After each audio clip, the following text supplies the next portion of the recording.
statement yang mengatakan yang saya pernah keluar statement yang dia budak-budak yang saya jaga, tak ada. Tolong keluarkan statement tu. Anak TV di bawah teguran ibu kandung. Ibu Memang kandung betul. mereka sendiri. Yang Aizah jaga sekarang ni anak-anak Sendiri. Itu yang confuse-nya.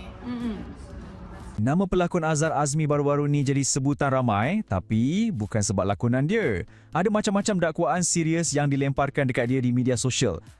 Sekarang ni, dia sendiri dah tampil ke depan untuk jelaskan semuanya. Jom kita tengok apa sebenarnya cerita di sebalik semua ni.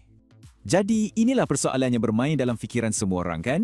Adakah Azhar Azmi ni betul-betul perampas suami ataupun dia ni cuma mangsa fitnah online? Itulah punca perdebatan panas ni. Dan sekarang, kita akan dengar sendiri penjelasan dari pihak dia.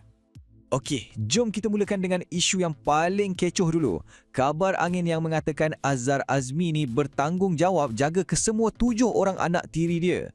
Dakwaan ni, merebak laju macam api dekat media sosial.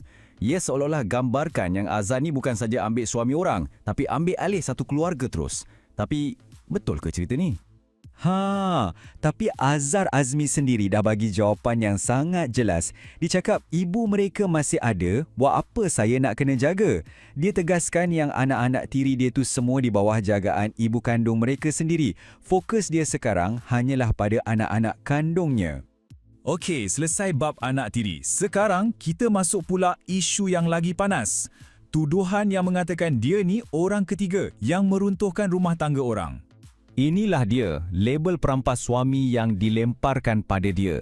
Satu tuduhan yang memang berat dan boleh jatuhkan reputasi sesiapa saja. Tapi, kalau ikut cerita Azhar, timeline dia tak macam tu pun.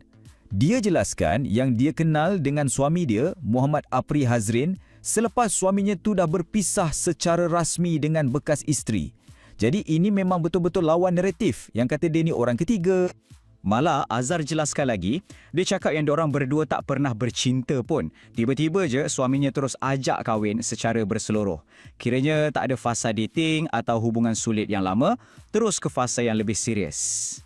Jadi kalau kita ketepikan semua kontroversi itu sekejap, fokus Azhar sekarang adalah pada keluarga kecil yang dia bina. Dia dan suaminya sekarang dah ada 2 orang anak lelaki bersama.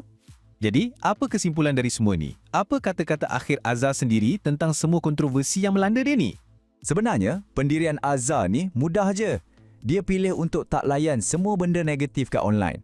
Bagi dia, yang paling penting ialah kebenaran yang hanya orang terdekat, keluarga dan kawan-kawan dia je yang tahu. Penjelasan dari Azhar Azmi ni tinggalkan kita dengan satu soalan yang besar. Kan?